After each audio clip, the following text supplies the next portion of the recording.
waragafashe ni ibintu bigajuka. Hari umugabo tuziranye wari warize amashuri menshi, hari amakuru numvise nimugoroba ngo yagize ikibazo ngo cyo kuba debile. Nawe umbwire basi ibyo bintu murumva biba bihari? Si ibintu isi tubeshya.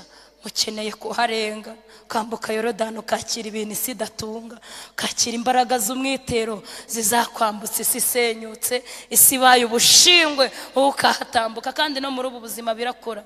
Ambye uko wabitambye niko nguciye, kubera ko hari undi muntu nabonye umeze nk'uko umutima wanjye ushaka. Elisa rero ayo mateka yarayazi ko umuntu ashobora gukurwaho igisuzuguriro mu gitondo, ariko nimugoroba akagira ikirutaho. Aravuga ati aho hantu sinzahasigara, ngewe nzagukurikira. Aramubwira ati ihangane usigaye mu gukurwaho igisuzuguriro. Aravuga ati hari abantu nabonye bagikurwaho, ariko kubera ko batari batunze ibintu biremerera gukurwaho igisuzuguriro bahapfiriye ubusa, ntacyo bamariye umwami Yesu, barongeye bagisubizwaho. Aravuga ati aho hantu sinzahasigara. Aravuga ati sigara hano Uwiteka ntumye i Beteli. Bageze i Beteli naho nasanze hafite amateka atangaje. Ni ahantu Imana ivugira, ku marembo y'ijuru, ahantu Imana ikunda kuvugira. Ishyanga rinini rite, ariko ndimbata yicaye, ibyo bintu sinabikunda. Aravuga ngo ahubwo niragije Yesu umukunzi wanjye. Aravuga ngo sinyita kubiri mu isi, Yesu aranyuze. Haleluya! Yaravuze ngo ndyohera cyane, nabuki buryoha nka iyo umuntu yabonye Yesu amurutira ibintu byose. Niba hari ibintu kirutisha Yesu, ni ikibazo cyaho ugeze utaramubona, uracyafite imboneranyi ku maso, ariko umuntu haleluya wabonye Yesu amurutira utuntu n'utundi, mugenda mubamo mukamera nk'abantu bafite Yesu, ariko ntawe uhari, kuko iyo ahari haragaragara. Irembo Ryera TV, Irembo Ryera TV. Yose y'umwuka yo mu ijuru. Amen. Ndashaka kuvuga kuri imigisha y'umwuka yo mu ijuru tubonera muri Kristo Yesu. Harimo ibintu bitatu by'ingenzi nzavugaho. Icya mbere, umugisha ni iki. Icya kabiri ni imigisha iyo ariyo, tuzayireba turebe n'ikimarira uyakiriye. Icya gatatu ni iki wakora kugira ngo wakire ubwo buntu bw'Imana. Haleluya! Iyo bavuze umugisha ni umutungo w'ibyiza bitagaragara bizana ibintu bigaragara. Mbese umugisha ushobora guhura n'umuntu akakubwira ngo Imana iguha umugisha, ubiboneka nta kintu aguhaye. Ariko Hana azamuka Gishiro yajyanye y'amagambo nk'uko namwe nta kindi kintu mwazanye uretse kuvuga gusa. Amen. Umutambyi aramubwira ati genda. Haleluya! Agenda amanukanye ibintu by'amagambo nawe, ariko bukeye Penina akakomeza kumutuka, akamubwira nabi, akamushinyagurira, atazi ko avuye mu ruganda rw'ahantu Imana ikorera abantu. Imana ishimwe. Ni ibintu bitagaragara ariko bibeshejweho, bibeshaho ibintu bigaragara. Imana ihimbaza. Ni ububiko bw'ubuntu bw'Uwiteka. Imigisha y'umwuka wo mu ijuru ni ububiko bw'ubuntu bw'Uwiteka agenera abantu bera. Haleluya! Imana ishimwe. Ni ukwakira impano. Imigisha y'umwuka yo mu ijuru ni ukwakira impano yo kugira neza kw'Imana. Buriya uhuye n'umuntu ukamubwira ngo Imana iguhe umugisha, kubera ko Imana nta kindi kintu ifite yahise, nta kindi kintu Imana ifite yahise uretse Yesu. Ubu umubwiye ngo Imana iguhe Yesu, tujye twifurizanya umugisha. Umuririmbyi umwe yaravuze ngo uboherereze umugisha mukiza. Nta wundi mugisha Imana igufitiye ngo ni ukugira ngo babashe kukumenya Mana. Haleluya! Ndi muririmbyi aravuga ngo iby'isi ni umurama utumuka. Amina. Ariko ibya Yesu byo ntibishira, kubera iki? Ni imigisha iri mu bubiko bw'ibanga bwo gutunga umwami Yesu. Imana ibamera umugisha y'umwuka yo mu ijuru mu izina rya Yesu. Imana ishimwe. Hari ibintu isi yita umugisha, hari ibintu bafashe ibyemezo baravuga ngo ibi bintu iyo bifite uba ufite umugisha. Ariko nasanze ibintu byose by'inaha umuntu yakwakira akabyita umugisha bigira ibibazo birenze icyo kintu cyitwa igisubizo wakiriye. Urugero, hari igihe umuntu aba yarakennye amaze imyaka myinshi atarya, akumburanye n'ifiriti, akumburanye n'inyama, yatangira guhobera gato muganga akamubwira ati atasiyo, ibintu bya diabete byazamutse, ukwiriye kugabanya amavuta, ukagabanya isuka, kubera ko n'umugisha w'inaha wari utangiye kurya uwo munsi ariko ntucyemerewe kubirya kandi ufite amafaranga. Ni ibintu byitwa umugisha ariko bifite ibibazo birenze umugisha wakiriye bibiherekeje. Imana idufashe cyane. Hari ibintu rero isi yita umugisha. Icyambe, iyo umuntu afite amazu menshi babona ko yahiriwe. Icya kabiri, iyo umuntu atunze imodoka nyinshi isi mwita umunyamahirwe. Icya kane, iyo umuntu yize amashuri menshi baravuga ngo uyu muntu yarahiriwe kubera ko afite amashuri menshi. Wahura n'umuntu afite visa akavuga ati wagize amahirwe, twebwe twarazibuze. Wabona n'umuntu afite akazi akavuga ati Mana we, ariko akazi kazanye ibibazo biruta akazi, biraruta nuko Imana idufashe. Wavuka mu bakomeye umuntu mukabona yarahiriwe, ariko ibi bintu byose biragajuka. Niko Petero yanditse, uwo mugisha urandura, uwo mugisha uragajuka, kubera ko waguhaye inzu nagashyiraho uburinzi bwatuma itazafatwa n'inkongi y'umuriro. Ni umugisha ugajuka. Umuntu abatuye none ejo akazerera akabura ahantu atura. Ni umugisha w'inaha ariko udafite imbaraga, uraciriritse cyane. Hari ibintu biri muri Kristo Yesu, hari ibyo bikomeye bitagajuka, bitabora, bitangizwa n'umuntu uwo ari we wese. Imana idufashe cyane. Ibyo bintu kubitunga ni byiza, ariko hari ibindi bibiruta biri hirya y'ibyo bintu. Imana ihimbazwe, biri muri Kristo Yesu tuzareba. Uyu mugisha rero uri muri Kristo Yesu, nuva Dubai nta muntu wafata indege ngo ajye kurangura umugisha uri muri Yesu. Ni ibintu by'umwihariko wabera. Haleluya. Uwo mugisha nuva kuri Katare, iryo soko ni uremayo. Uwo mugisha nuva hano Makibeteusi, iryo soko ni warirema ngo uribone. Muririmbyi aratubwiye ngo ni umugisha yo mu gakiza k'Imana, tuyihaha rya, turihaha mu buntu bw'Imana iyo twicajwe. Haleluya. Iyo twicajwe no guterana kwera, hari igihe ijuru rikugirira ubuntu rikakugabira ubwo buntu. Niko umuririmbyi yavuze, aravuga ngo usabe n'Imana ibahishurire Yesu, bahabwa ubwo buntu wahawe nawe. Icyo nkundira uyu mugisha, iyo ijuru rigiye kukubarura ngo riguhirangamo imerere yo mu ijuru, ntabwo baza kubaza umugabo kubera ko uri umugore. Iyo uri umwana ntibaza kubaza ababyeyi. Ni ibintu by'umwihariko w'ijuru. Haleluya. Ijuru rirakwitegereza rikabona nawe ukwiriye ubwo buntu. Niko umuririmbyi wa 5 yavuze, aravuga ngo sinzibagirwa igihe nakizwaga ubwo Yesu yinjiraga muri jye. Hari ibintu byakoretse, hari amaoperasiyo yakoretse ubwo Yesu yinjiraga muri jye. Narabohowe cyane. Haleluya. Ndamuririmbira indirimbo zidaturuka ku marepetisiyo menshi. Ni indirimbo twaherewe igorogota. Niko umuririmbyi wa 90 yaririmbye, yaravuze ngo nahaherewe umwuka w'inkwari. Haravuga ngo njye muririmbira indirimbo nshya. Haleluya. Ni indirimbo nshya nziza naherewe igorogota, igutera kuririmba mu byago, igutera kuririmba mu makuba, igutera kuririmba uri umupfakazi, itera imfubyi kuririmba zigaseka no mu gihe kitari icyo guseka. Ni indirimbo ziva ku musaraba, kuko twatunze imigisha iri muri Kristo Yesu. Umuntu akagirira amahoro, akagira amahoro aho atari kuyagira, akumva amahoro aratemba nk'uruzi. Abisi ntibayabone kubera iki? Yakiriye impano y'ubuntu yitwa Kristo Yesu. Amen. Imigisha y'umwuka tuyikura he? Twakiriye Yesu. Imana imfashe kwakira Yesu ni ikintu kimwe, ariko kumenya ibintu bimwuzuye ni ikintu cy'ingenzi kandi gikomeye.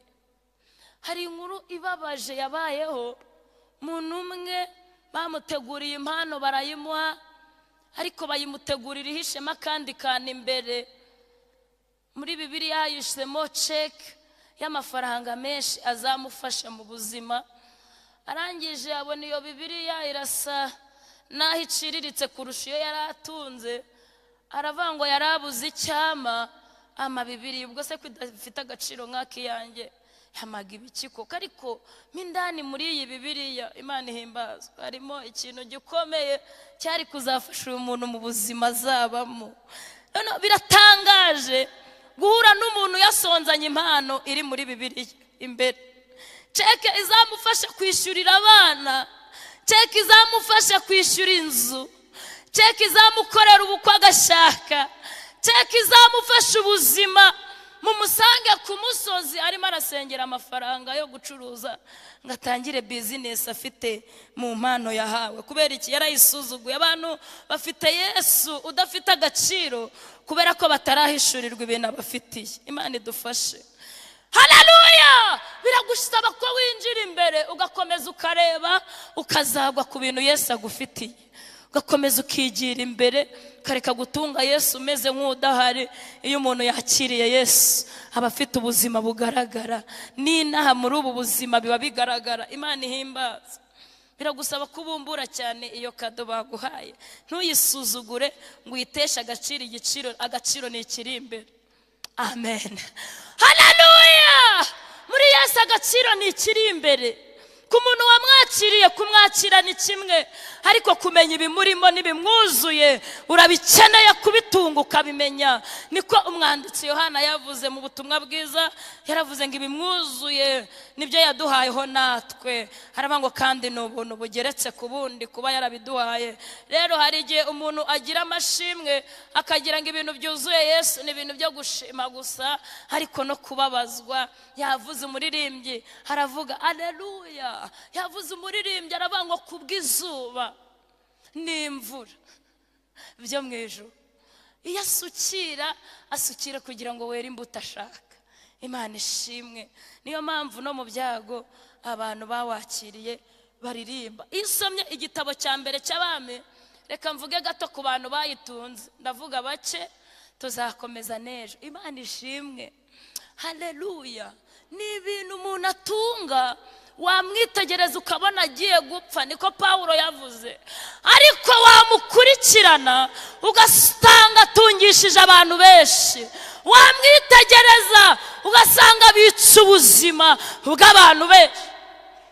Hari umugabo bita Eliya wita Ishubi wari utunze uyu mugisha. Bibiliya imuvuga neza, ikamudescribing, ikavuga ngo ni umugabo mugufi w'imwembwe, umusuhuke w'i Galeyadi. Afite amateka atari meza muri iki gihugu, ariko yari afite ibi bintu. Umuririmbyi w'108 yaravuze ngo ngende umukristo, icyo ni ikintu kiba hano. Haleluya! Na Petero na Yohana mu byakozwe n'intumwa, Petero na Yohana bageze ku irembo ryitwa ryiza, bari bambaye neza, ariko ifeza n'izahabu ntabyo bafite. Baravuga ngo udutumbire, hari ikintu dufite, ni ikintu. Haleluya! Gutunga imigisha y'umwuka yo mu ijuru biraruta amafaranga. Uretse babwira uyu mugabo bita Eliya ngo arabitunga, umusuke w'i Galeyadi ajya imbere ya Ahabu. Nawe tekereza, ubundi ntiyari yemerewe no guhura n'umwami, kuko hari abantu bagomba guhura n'umwami. Mu bantu bafite stati zo kudahura n'umwami Eliya ntarimo, ariko ikintu atunze kiramuhuza n'umwami kandi adafite decision nziza. Haleluya! Ikintu atunze kiramugeza ibwami nubwo stati ye itemera ko Eliya ahura na Ahabu. Aragera yagiye gufunga imvura n'ikime, icyo afite kimugeza ibwami. Haleluya! Kandi nta mujepe wamuhagarika, nta special force yamuhagarika, kuko byamugwa nabi ikintu yari. Haleluya! Dukwiriye kurenga ahantu hamwe tukinjira ahandi hantu ho gutunga ibintu byo mu ijuru, umutungo wo mu ijuru, umutungo umuntu yakira utaboneka ariko akagira ibintu akora bigaragara. Rega Eliya atwara imvura n'ikime ahaba giseka, hagira ngo ni burage yaje gukina iby'abana ibwami, abitwara haba seka, harabijyana atita icyo azanywa, atita icyo uko azarya, arabijyana Eliya. Aravuga tuteje akaga muri Isiraheli kuko wowe wasuzuguye Imana uzana Yezebeli. Avuga ibintu bikomeye, afata ibyemezo by'igihugu atari muri Sena. Haleluya! Abantu babitunze hari ibyemezo bafata, kandi kugira ngo mugire ukuntu mwabihindura bikabatesha umutwe, kubera ko bafite urufunguzo rw'ibyo bintu, bafite imbaraga zo kubikingirana, bafite izo kubikingurira. Haleluya! Niko Kristo yabwiye Petero, abicaje arababaza ngo abantu bagira ngo ndinde, aramubwira ati ngiye nakwitegereje, bose babiyobewe ngo abihishuriwe n'umwuka, harabangura Kristo umwana w'Imana. Yesu aramubwira ati ntago ari inyama n'amaraso Petero bibiguhishuriye, ahubwo ni Data. Amubwira ibintu bitatu Imana iha umuntu imaze kwihishurira. Haleluya! Icyambere Imana iha umuntu yihishuriye, icyambere imuha izina. Iramubwira ngo ntago ukiri Petero wo kwa Yona, ntago ukiri Simoni Petero wo kwa Yona, ntago ukiri Simoni wo kwa Yona, ahubwo uri Petero. Ikintu cyambere Imana ikorera umuntu yishuriye, imuha izina rishya ritandukanye n'amateka y'ubuzima bagushakisha muri ADN ngo za karande. Murabeshya, nta karande zibaho. Iyo umuntu yakiriye Yesu nk'umwami n'umukiza, agaciro k'amaraso yamenetse igorogota ni ugudukuramo amaraso y'iwacu. Haleluya! Isoko y'amaraso iracyatemba kandi iracyagira umumaro wo kweza. Ninde wababwiye ko umuntu wakiriye Yesu Kristo nk'umwami n'umukiza agira karande? Ni ikibazo cy'amaraso y'iwanyu gifite, ariko umunsi wayavomye agashira, ibintu by'iwanyu bizagushiramo, utunga ibintu bya Yesu. Amen. Haramuga ati ntago ukiri Simoni wo kwa Yona, ahubwo uri Petero. Imuha izina rishya. Icya kabiri iramubwira ati wowe Petero rero, amen, haleluya, nzakubakaho urutare. Icya gatatu nicyo cyari gitumye mvuga ibyo bintu, nzaguha imfunguzo z'ubwami.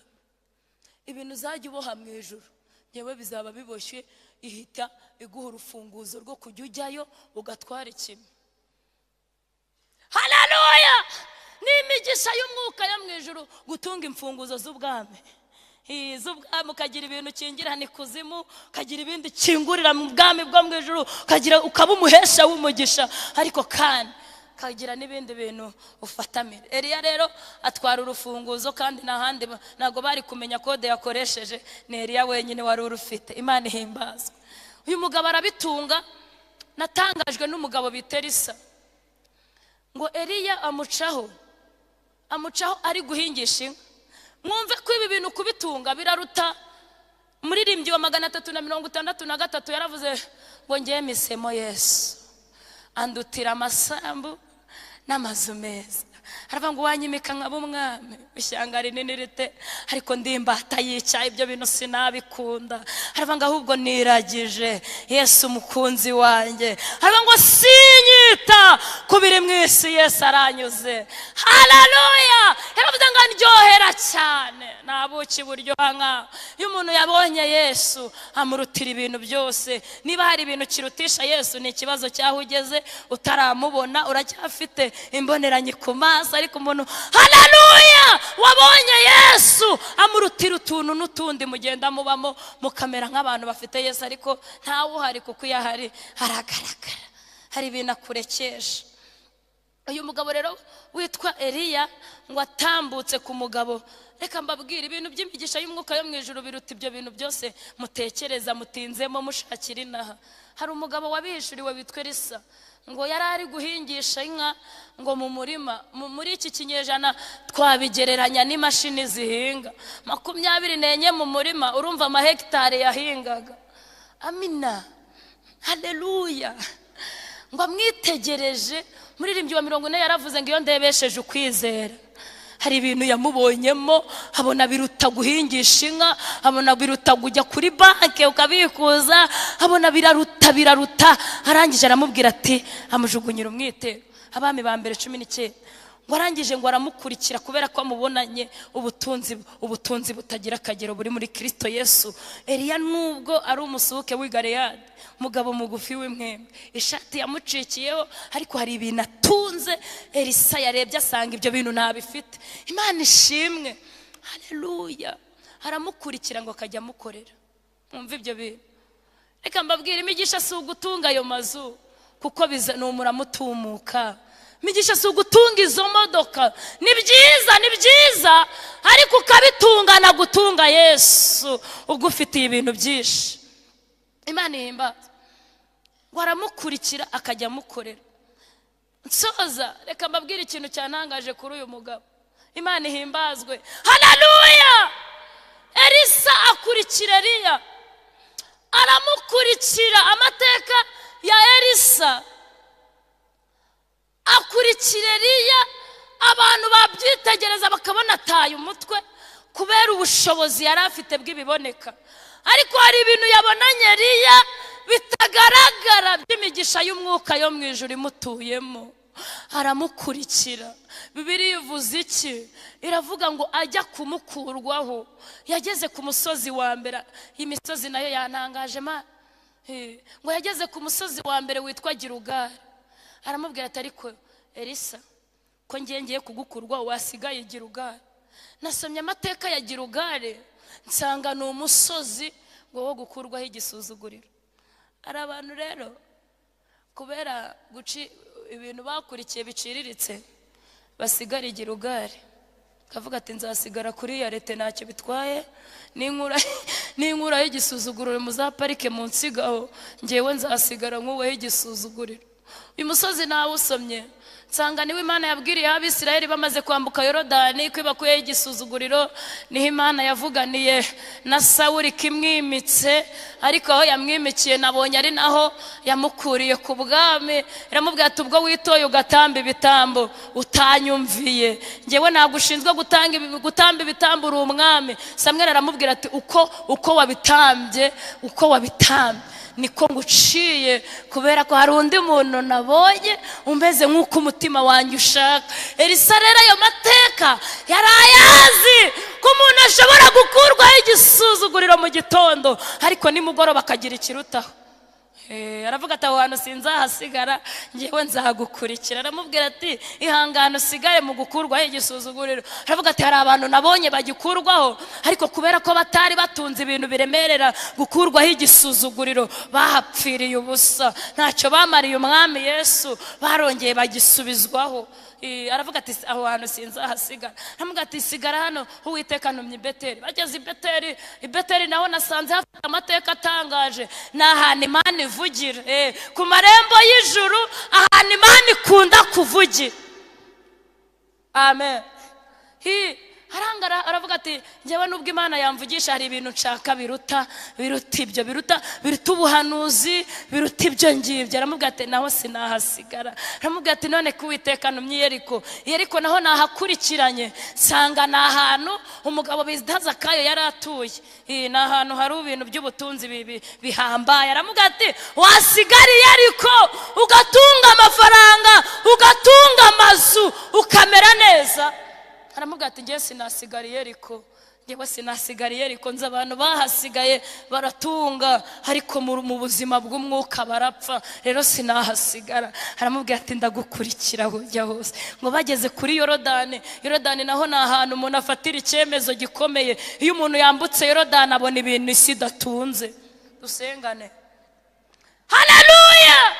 Yorodani, iyo umuntu yemeye kwambuka Yorodani, nukumara amaza gusiga isi, yarangiza agatunga ibintu isi idafite. Hari ibintu by'umwihariko Imana yageneye abitorero isi idatunze. Muzabibaze Yosuwa ari kurwana n'ababisha kubera ubwo butunzi afite. Mu mateka y'isi nta muntu urahagarika izuba. Yaravuze ngo zuba hagarara, nawe kwezi hagarara, kubera ko kominikasiyo ihari.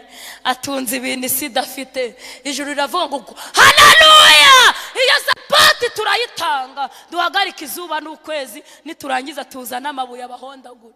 Warwana n'amabuye? Dusenge. Mukeneye ibintu isi idafite. n'ibyo bintu tuzavuga iki cyumweru muhaguruke dusengane.